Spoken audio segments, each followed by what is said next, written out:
Eyo y'ensisinkano y'ababaka ba Paalamenti abali ku ludda oluvuganya gavumenti ya Mwami Nakyemalira Yoweri Kaguta Museveni. Olunaku olwaleero basisinkanye ku hotero Imperial Yalo nga bagenze okutema empenda bw'otya bagenda okutambuzamu ekisanja kyabwe kino emyaka 2 egibulayo okulaba nga tumalako ekisanja kino. Bano babadde nga balina okulayira obukiiko obwalondeddwa okulondoola emirimu gya Paalamenti.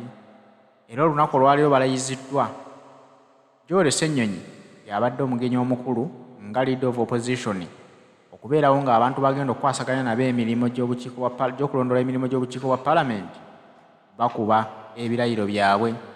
Olabira wano nga okulayira kuwedde era ke kaseera buli omu akwasibwa woofiisi ye eyamulonderwawo okutandika okukakalabizaamu emirimu basobole okutandika okutambuza emirimu gya Paalamenti nga bamanyi bulungi ensimbi y'omusolo wa weebulidde. Balina okutandika okulondoola ebintu bino kubanga bwe batabeerako abali ku ludda lwa National Resistance Movement obudde buno abeeremezza mbuyinza badiibudde ensimbi y'omusolo nga bagiyisa mu Paalamenti nga bagamba nti teriiko alondoola. Kyova olaba nti baateekawo abantu bano okusobola okubuuliriza nti ensimbi ezifulumya mu nsonga bweti ne bweti zaaki. Munnayuganda aziganyulirwamu wa y'ensonga eyateekesaawo abantu bano nga bava mu ludda oluvuganya gavumenti. Nkujjukiza nno Haji Ssettuba musomi w'edduwa.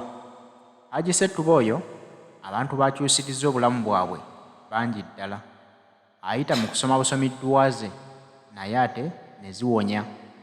Tagaba ddagala wabula bw'omukubirako n'omubuulira ekizibu kyo akusomera ku dduwa ze okomawo kwebaza ng'okkiriza nti wamma ddala edduwa zikolera ddala. Bw'atanaba mmugezaako ayina essimu kw'osobola okumufunira eri 0703 31 39 25. Mukubireko katikati naawe omubuulire ekizibu kyo ajja kuba asobola okukuyamba.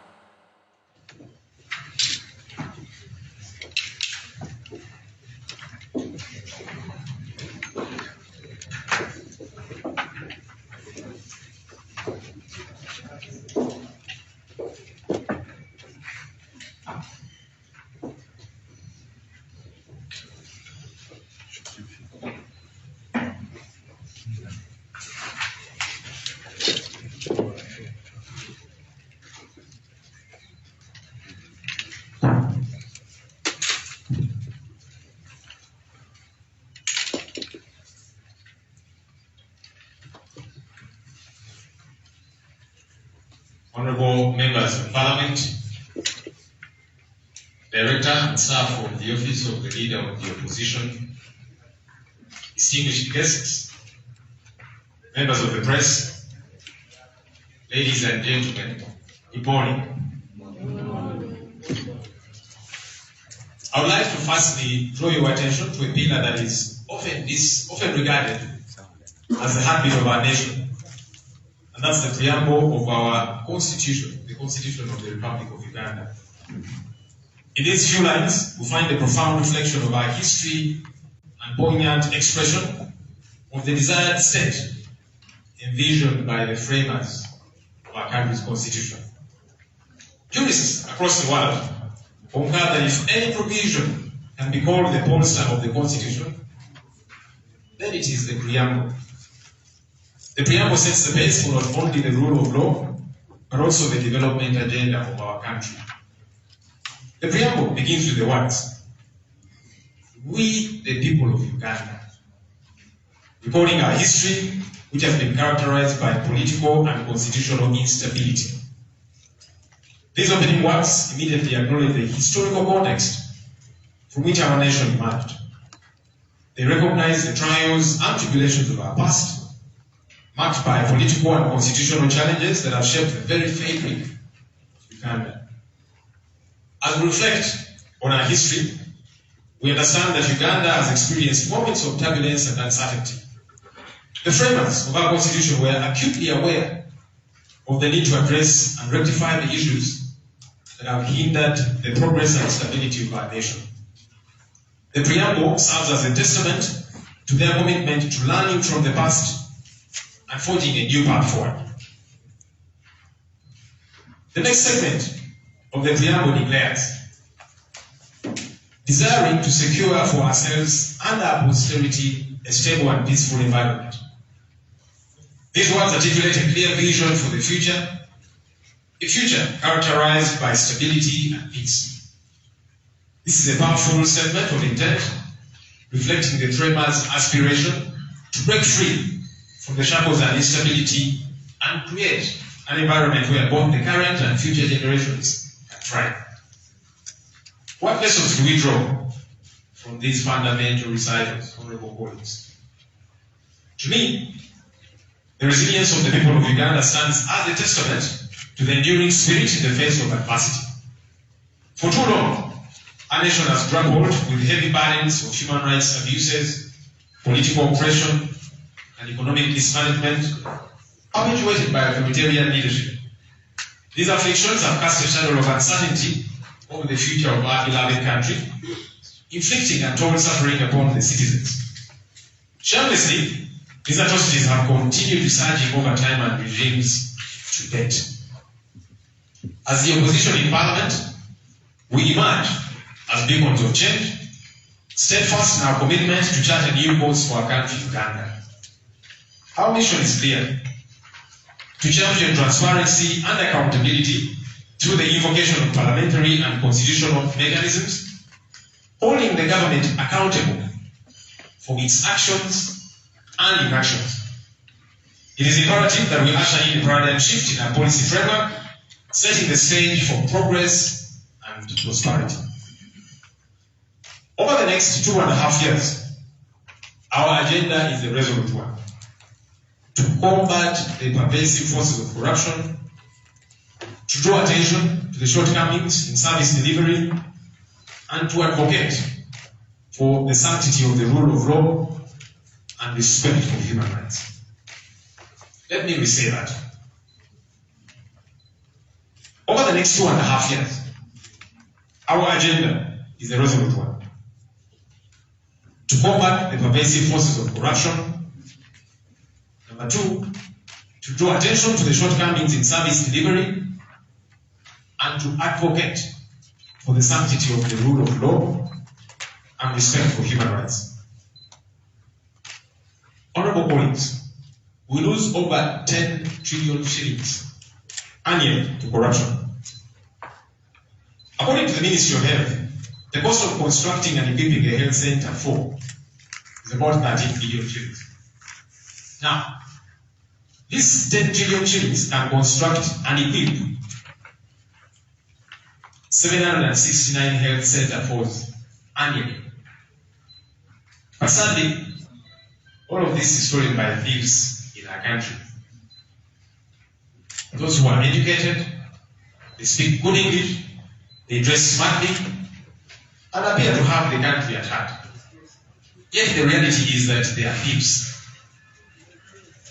You know, nowadays there's words that people use for corruption: misappropriation, squandering resources,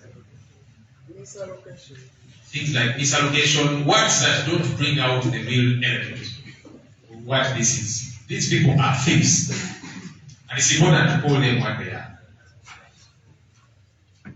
Service delivery in our country has continued to plunge, with the citizenry not reaping the benefits of their tax money.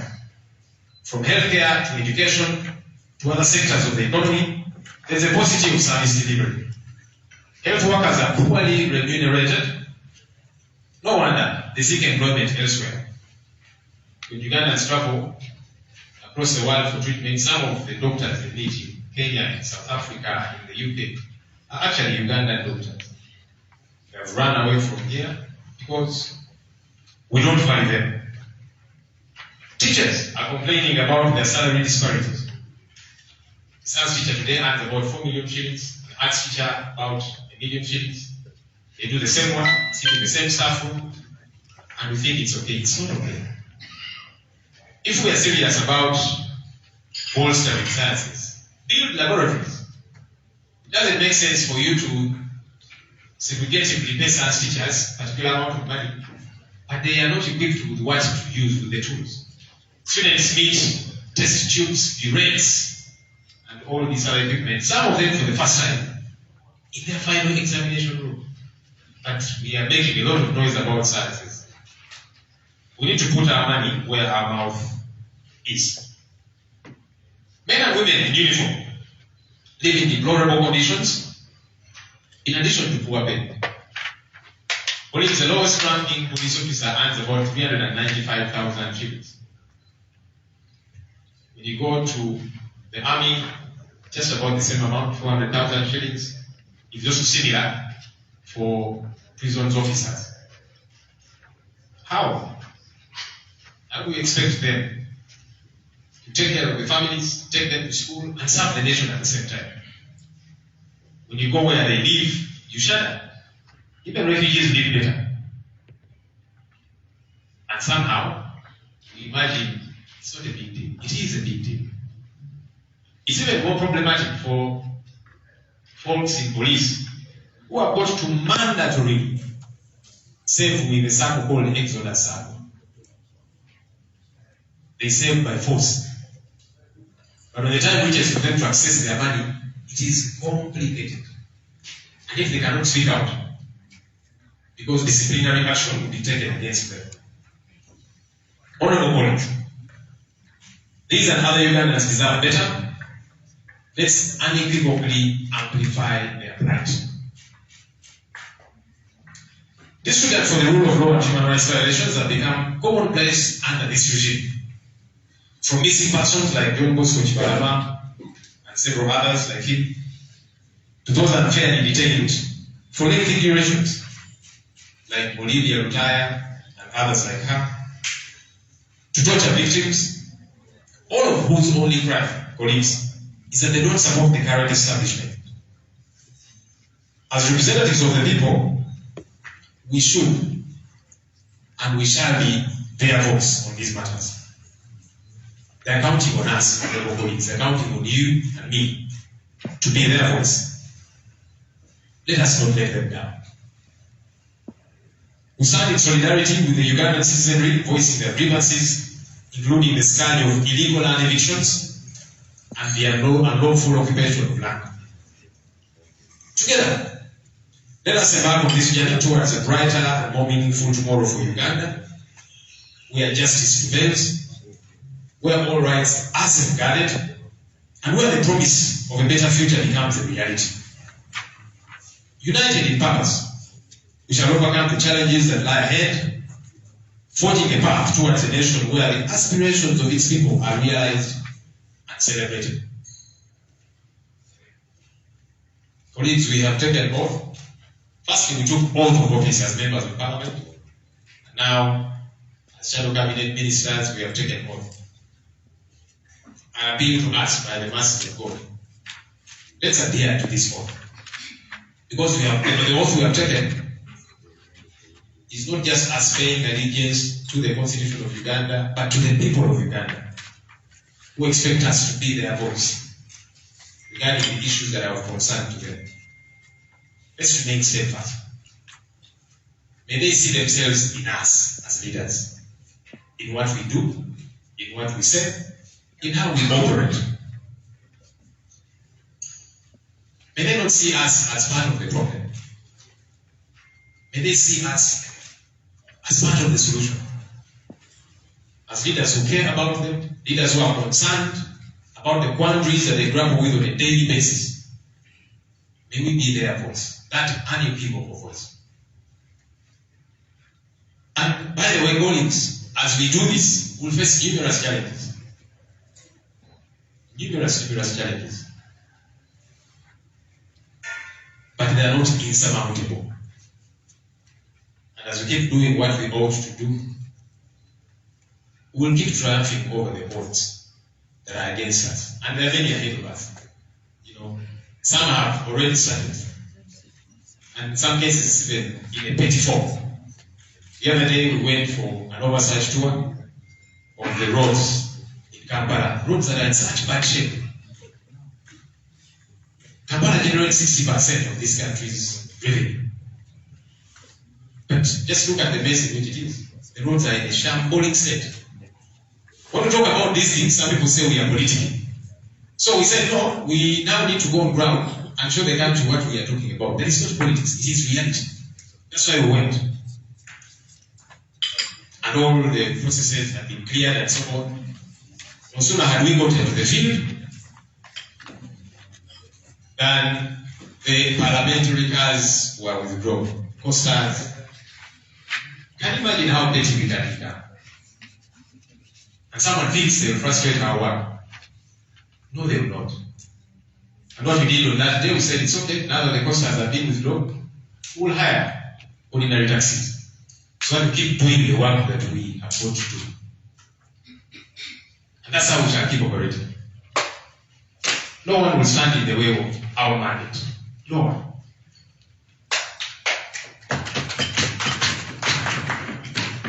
So, we might meet many more such challenges, because in keeping the government in check, we'll do it, number one, in Parliament, on the floor of the House, and we shall be the voice of our people. And we shall speak all the English we are going to speak. Yes, we shall.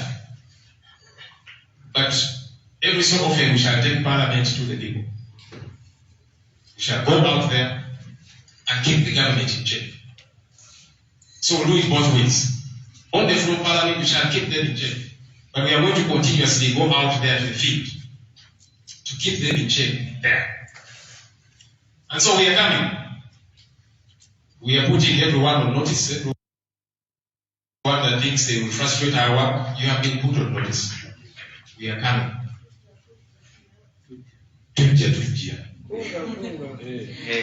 Because that's our duty. That's our mandate. Next week we are going to Boa Hospital. You want to see what's there? Billions of shillings have been pumped into that place. And we don't know what's going on there. This is a hospital that should have been completed around 2019. And here we are. Every year, lots of monies are pumped there. It's our mandate to go and establish what is the taxpayers' money doing here that is pumped there every year. So we are coming. I'm told it's guided by SFC and I don't know what. I don't care. It is our mandate given to us by the people of Uganda and by God to keep the government in check, to follow the money, wherever it is. So we are coming to Boa Hospital. And elsewhere, we shall come to Akibua Stadium. Because the promise was made to build that stadium, some money was dispatched. We want to find out what is going on there. We are coming. We are coming to Nambole. Over 97 million shillings has been pumped to revamp that stadium. We want to establish what's going on there. And no one will stand in our way. Because we are duty bound. So anyone that does not like us being in these offices, we are not in these offices by the masses of anybody. We are in these offices courtesy of the Constitution of the Republic of Uganda and the people of Uganda. So we shall be out there. We are coming where the Balalo situation is happening. Yes, we are coming as leaders of the people to establish what's going on, to interact with the people there, and to hear out their cries. So that when we are speaking in Parliament, it's not just hearsay, but we are going to the ground, hand the people, and then we come and legislate. That's how it should be. And no one will stand in our way. So we are coming. And we keep encouraging colleagues. There's numerous challenges in the areas where we come from. We shall come. Because that's part of our duty. And so we'll keep taking Parliament to the people. So that as we say what we have to say on the floor of Parliament, like I'm saying, it's not hearsay. So then no one will say, you guys are just political. Because sometimes, especially regime propagandists, they keep using that narrative. These guys are just political. Now we shall come on ground. So that people see what exactly is happening. No need syndrome. Some people have dismissed that now for a very long time. We are coming to interact with those people and establish what's going on. So that when we are talking about these things, no one says it's political. Many Ugandans are being evicted off their land. They are coming to those hotspot areas. Yes, we can. Because it's our duty. It's our mandate to keep this government in check. I think to the people of Uganda, let us all work for Uganda that works for all Ugandans. Let us all work for a Uganda that works for all Ugandans. I call upon religious leaders, civil society, opinion leaders, and members of the general public. Let's not be silent as our country plunges further. It's not just the right thing for us all to do. It is our duty as citizens of this country to work towards a better country. To our colleagues in the NRM, these issues concern you too. Yes, they do. A sinking boat is detrimental to all its occupants. No one is safe when there's bad governance, when there's corruption at skyrocketing levels, when there's disregard for the rule of law, human rights violations. No one is safe. It's only a matter of time. And hopefully, our colleagues in the NRM know that. And I can cite some examples. I've been citing examples over time. Because sometimes people think that they are safe in a sense. They feel they are insulated. It's only a matter of time. The Honorable Mama Mbabazi was the biggest proponent of the Public Order Management Act. And he did say it through and became law. When he fell out with the regime, he was the first victim. As he was headed to Mbale, and then Andrew Felix Kawesi arrested him and said, "Boss, you have to pass this law. It's what I'm using." Maybe Mbabazi did not think that day would come. It came. General Kaliyeji Kayihura, when he was IGP, he kept saying this 48-hour rule needs to be thrown out the window. Because we need to hold on to the suspects for as many days as we can, as we gather evidence. When Kayihura fell out with this regime, he was arrested and detained for several days. I saw Kayihura before the General Court Martial. His lawyer, Eli Karuhanga, making a case for him and saying, "My Lord Chairman of the General Court Martial, this my client has been held for more than the 48 mandatory days. Please release him to go to his family." Now that he needed that cardinal principle of the law to work for him, it was not in place because he had participated vehemently in throwing it out the window. And now he was suffering the same. Kayihura did not think that day would come. It came. And so our colleagues in the NRM, don't wait for that day to come. It will come. So you might think it is okay if it is opposition supporters whose rights are being violated, who are being abducted, who are being locked up in jail for donkey's years simply because they don't support this regime, and you say it is okay. The day of reckoning will come. So let's fight for good governance, for respect for the rule of law. All of us get to benefit. And I've heard the DPP the other day was saying that this 48-hour rule needs to be revisited. DPP, why do you arrest people before you carry out investigations? That's what you should be concerned about. Tell police that, look, before you arrest anybody, make sure you have sufficient evidence, cogent evidence. Then you can arrest. But if you want to arrest people, then begin to carry out investigation. When you go to, by the way, many police forces in this country have been locked up in a couple of them. A CPS is a dungeon down there, was locked up there for some time. You find people that have been there for months. Chigaron police have been held there as well. Kasangati spent some days there as well. And several others. In a police cell, people that have been held there for weeks, for months. This is not right. It's not acceptable. Carry out investigations and then execute an arrest. And when you arrest, take people to court. Not holding them in detention, some non-detention facilities, safe houses. And even when you eventually take them to court, our plea to the courts of law you dispense justice? If the Senate is saying they are still gathering evidence, 3 to 4 years down the road, you've seen gathering evidence. It does not exist. So we are calling on the judiciary. You're meant to dispense justice. Do not be accomplices of injustice. Give people bail. As the state continues to gather evidence, if it does exist. Even better, drop the charges. Dismiss the charges, because 3 to 4 years down the road, sure. And like I'm saying, this can happen to anybody. I've also heard there's been a lot of talk that for certain offenses, bail should be scrapped.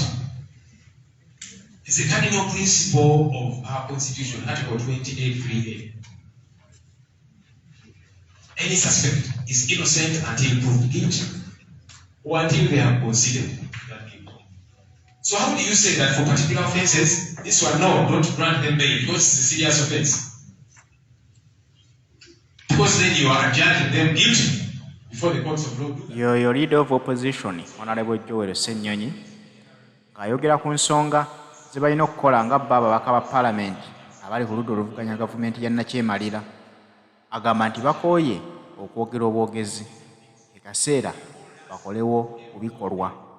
Eno paalamenti tosobola kubaako kyeyisa nga bali mu bigambo okwogera bwogezi, kubanga abasinga obungi bakolera Mwami Museveni. Tulina okussaawo embeera okulaga ebikolwa, osanga lwe banategeera eddoboozi lya Munnayuganda ne babaako kye bakolawo.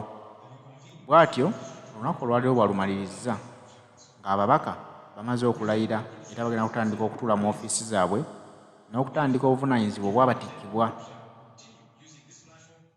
To churn out our policy priorities and an alternative budget. In that vein, this year's theme will be building resilient communities, a human rights approach to resource allocation.